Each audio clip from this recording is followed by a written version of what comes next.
Hey everyone, welcome to Furry Hideout. I thought this would be a pretty fitting place to do this video because this is kind of where I started. But before I get to where I started, I think it's kind of best to start at the end and say where I am now. So kind of know where I got up to.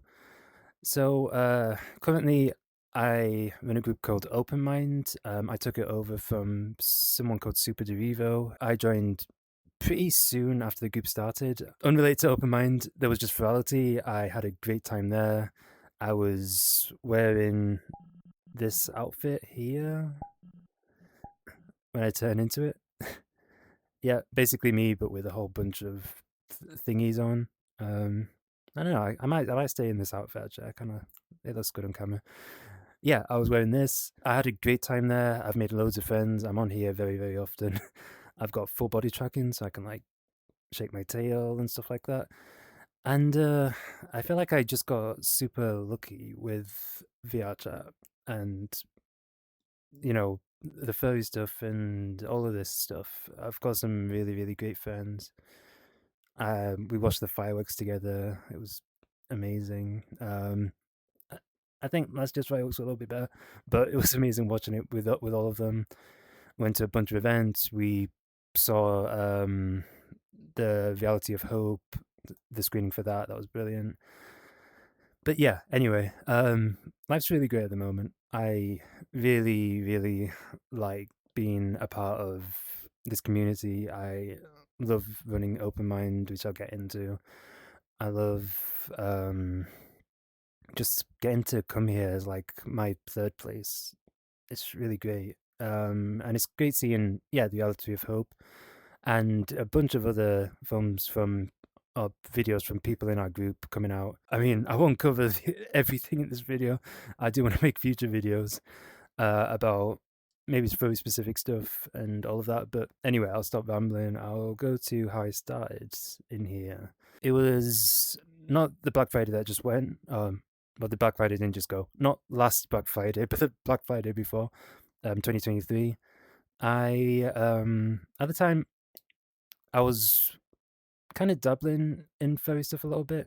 I didn't call myself a furry until later on, but even before that, I used to really enjoy Chip Flick. I mean, I still do enjoy Chip Flick stuff.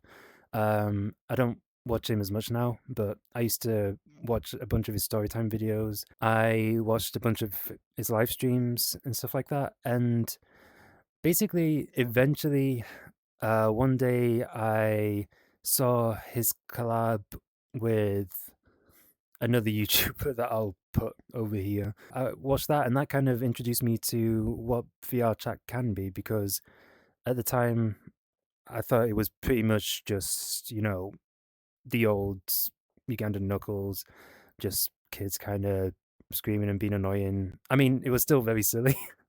It was still very fun. I do like some of that, but it opened me to a side of it being a place where people can come and make friends, people can have fun with like fun animal avatars, and yeah, I kind of wanted a little piece of that. And also, I like Beat Saber.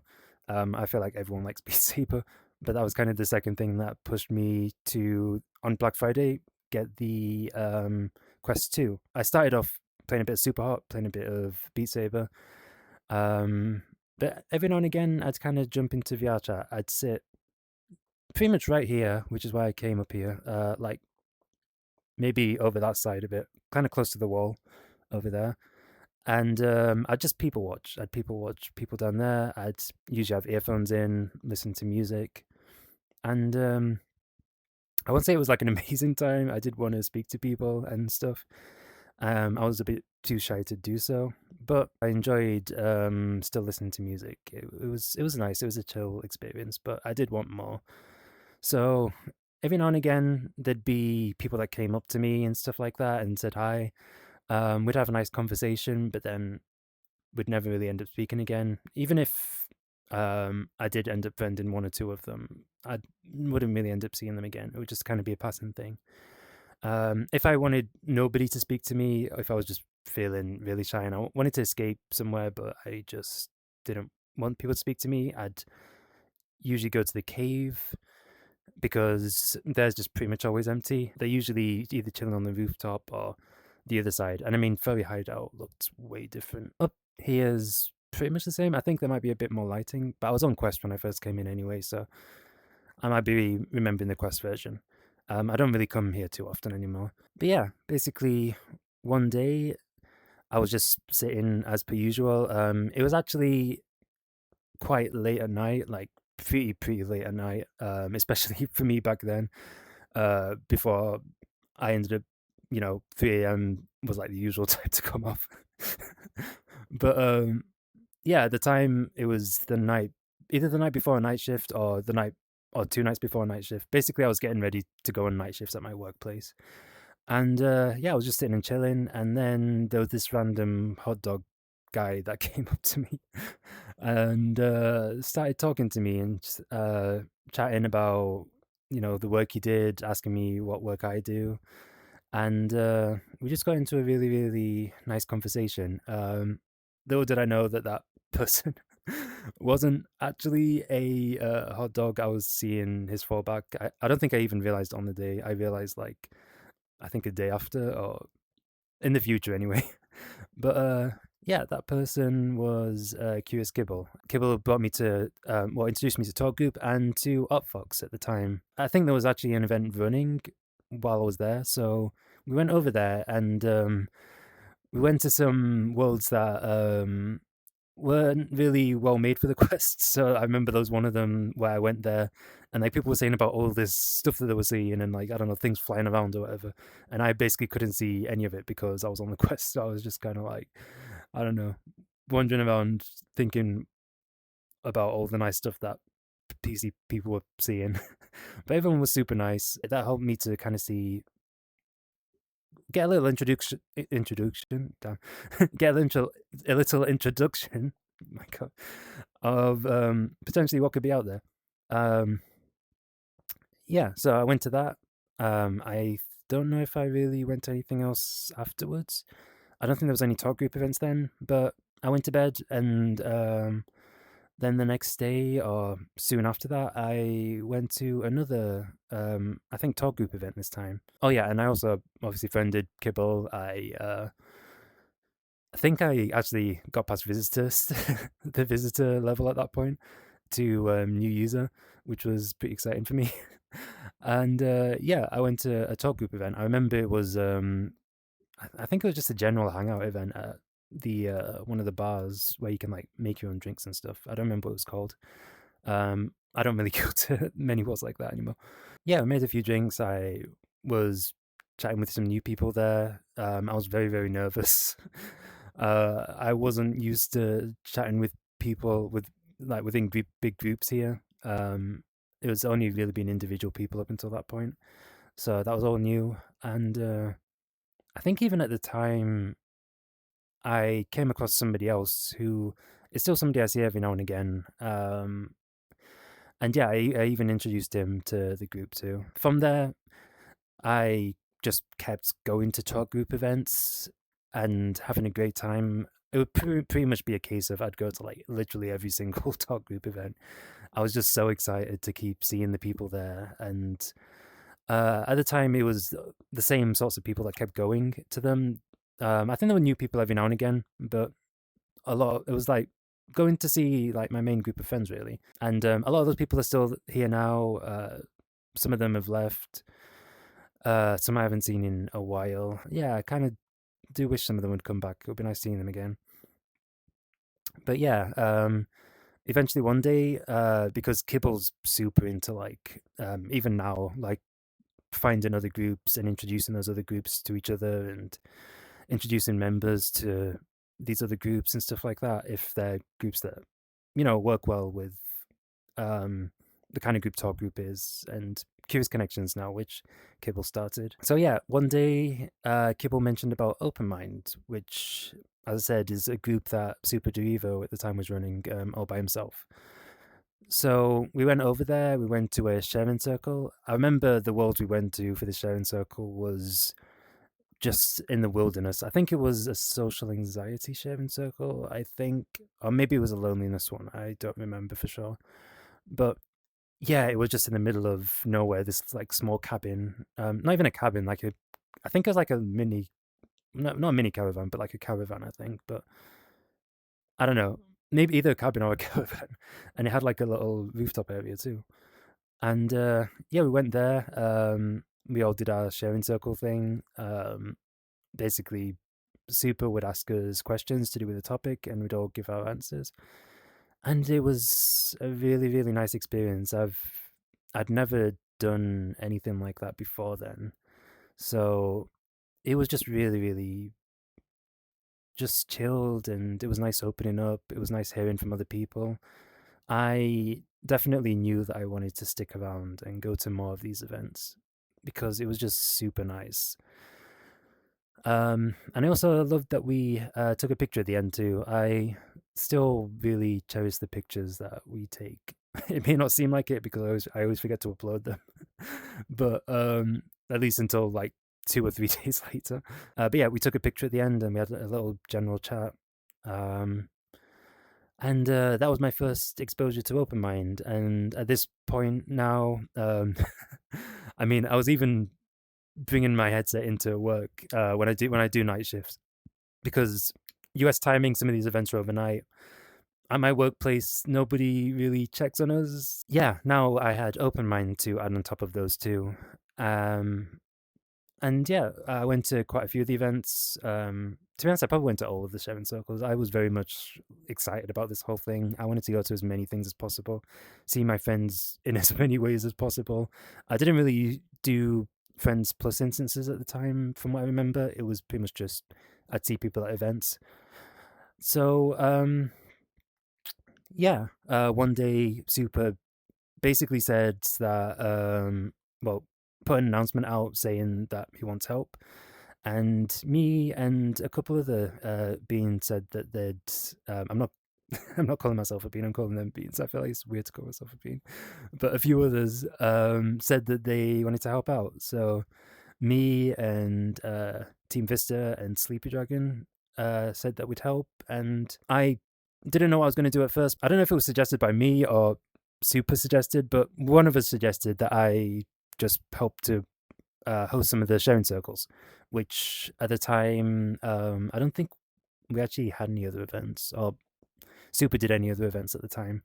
But yeah, I hosted my first sharing circle. I remember before I got into the sharing circle, I was super, super nervous. Like, I was, I remember I was practicing with Super a bit, kind of going over some of the questions that I was going to ask. To be honest, I don't actually remember too much about the first time I did it, but I remember being nervous. But when at least for one of the first few, I kind of remember being in Moonlit Wanderings.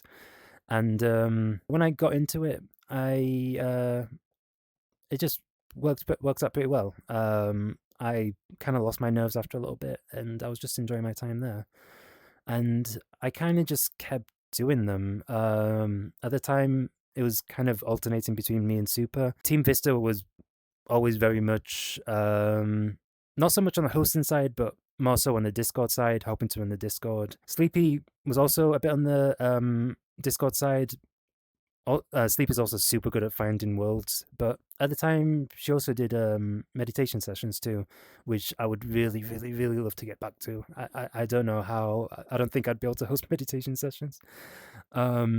Maybe I don't know. Maybe if I trained myself up, I'd be able to. But she's just super busy now, so unfortunately that doesn't happen anymore. Yeah, we just went really well for a bit, but then and I just want to preface this by saying nothing against Super at all. As I said, without Super, like none of this would have started. Super basically got pretty busy. I mean, at the time, I remember he moved from one country to another.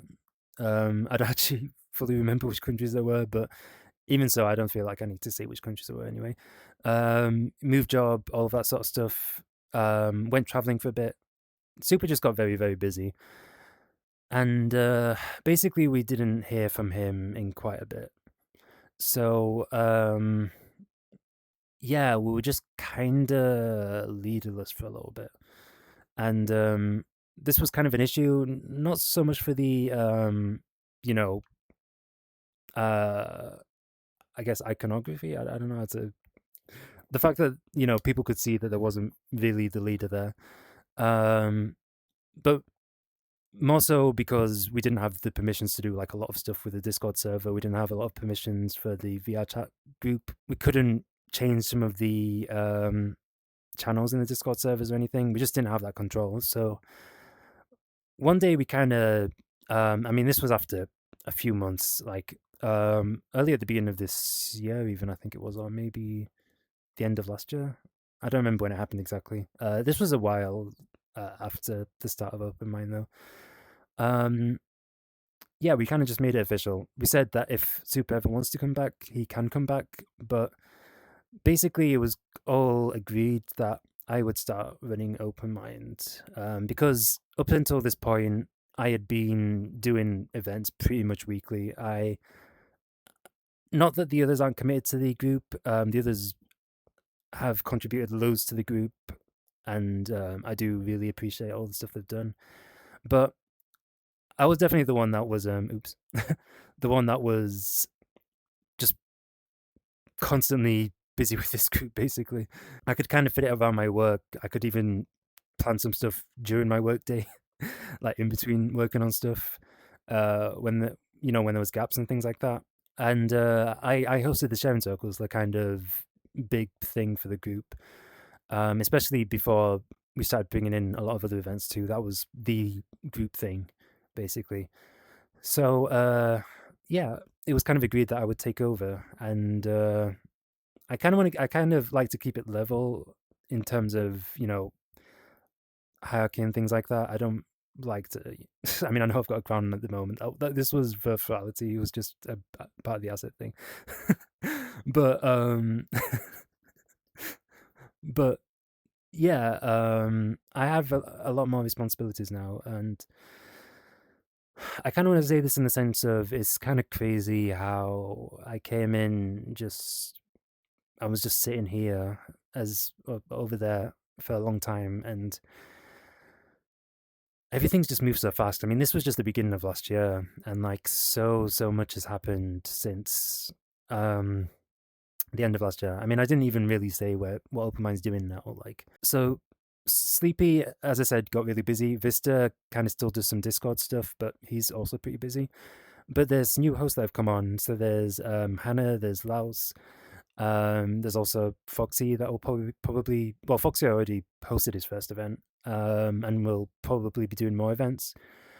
There's been a whole load more participants that have come in. We've Oh my god, I didn't even mention Jay. Oh my god, there's Jay who's literally he's pretty much been co-owner of the group. Like he's just been incredible. I don't know what I'd do without Jay with this group. Uh, there's so many ideas that Jay came up with. I mean, and the others too. But Jay's just done so much. He hosted so many events. He's really given loads of great advice on how to like what sort of stuff to add to the Discord, what sort of things we should do to welcome in new people. He's just been incredible, and he doesn't like me praising him, but honestly, there was a period where, as I said, not to fault anyone else, but it was pretty much just me, like mainly running the group as at one point, by myself, trying to do the sharing circles, trying to manage the Discord. Although I feel like Vista at least was always there for the Discord, um, but me just doing the groups, me kind of trying to schedule stuff. And why does my position look so weird? Anyway, I don't know. Yeah, he's been a really great friend. He has just been pretty much essential for the group. Like I really I would have I've already my mind's already gone through so much, even with Jay by my side, and I don't know what I would have, like the group's just better because of him. And I would have been a lot more stressed without him, so I really do appreciate him. And I appreciate the new hosts too. They are pretty much just hosts at this point, but they have come up with ideas too. They've helped out a lot. I do, as I said, appreciate Vista and Sleepy too for all of their help that they did and the events that they hosted in the past and the Discord stuff. Uh, but yeah, I'm just very, very excited for the future, and I've got so much more stuff I can even go into. I'll probably go into them in separate videos, but I'm just very, very excited for the future of what this platform's going to bring, of all the stuff I'll get to do with my friends, and all the amazing people I'll get to meet. I met some really, really nice people during Fidelity too, and hopefully for the times I'll get to see some of these people IRL too. And yeah, there's so much stuff I can talk about, but this video was just supposed to be like kind of my introduction to how I got into VR chat, how I got into. I didn't even really say that much about the furry fandom, but some of the furry fandom stuff, I guess, and OpenMind. It was more kind of an OpenMind video, I guess. From OpenMind, I got into a bunch of other groups too that I didn't even mention. Were partnered with some other groups now and stuff, and there's some great people in those groups too, like really, really nice people. If you're somehow coming across this and you haven't given VR chat a go, or you're thinking about getting into VR chat, I don't know. Whatever the reason is for you watching this video, definitely give it a go. There's great, great people out there, and I don't want people to be at home lonely when there's all these just amazing people out here that you can just put on this headset and just instantly see pretty much. I mean, yeah, there's going to be times where there's people that are offline and stuff like that. There's going to be times where events aren't going on, but there's people from a whole load of different time zones. You can reach people via DMs and stuff like that. Like, you don't need to be really lonely. Even if you're just on desktop mode, there are some people that have just always been on desktop mode. Just give it a go. Maybe come along to some of our groups. Talk group, OpenMind, Virtually Connected, Curious Connections. Oh yeah, Fireside, the group we're literally partnered with. Fireside, great too. But there's also like some of the, I guess, legacy. I don't know if that's probably a bad way of describing them. Some of the bigger groups, like the ancients of VR chat, virtual relics. um God, I could even just do a whole video on groups. There's a group for everyone. It might be scary to jump in, but I would definitely recommend jumping in. It doesn't have to be to our group. Like, I don't want to make it come across as if it's self promotion. I mean, we're not gaining anything monetarily from this. We're gaining a whole loads in other ways, like just knowing I gain loads knowing that I'm helping other people, and knowing that people benefit from this, and also me benefiting, finding new friends and stuff too. This is just an amazing world, and I want as many people to be able to experience it as possible. So if you haven't, do try and find your group out here. I only know about the groups I know about, so those are the ones I'm going to talk about, but there's websites out there that have groups. So look for which group works for you, and yeah, give this world a go. It's really, really great. You don't have to be a furry on here. You don't have to be queer to go on here. There's even though most people are furries and queer, or at least a lot of them are. Um, you don't have to you know be into nerdy stuff or whatever. It's a place to find people, connect with people. It's not just screaming kids. I don't see any kids on here because I just exclusively stick to 18 plus groups and friends plus instances. So you don't have to see screaming kids or meme groups or whatever. Just yeah, put yourself out there, and hopefully you'll find some really, really great people on here. Yeah, I'll see you all next time. Bye. I don't know how to end this video. I'll just walk off. I haven't got enough space to walk. I'll walk off stage.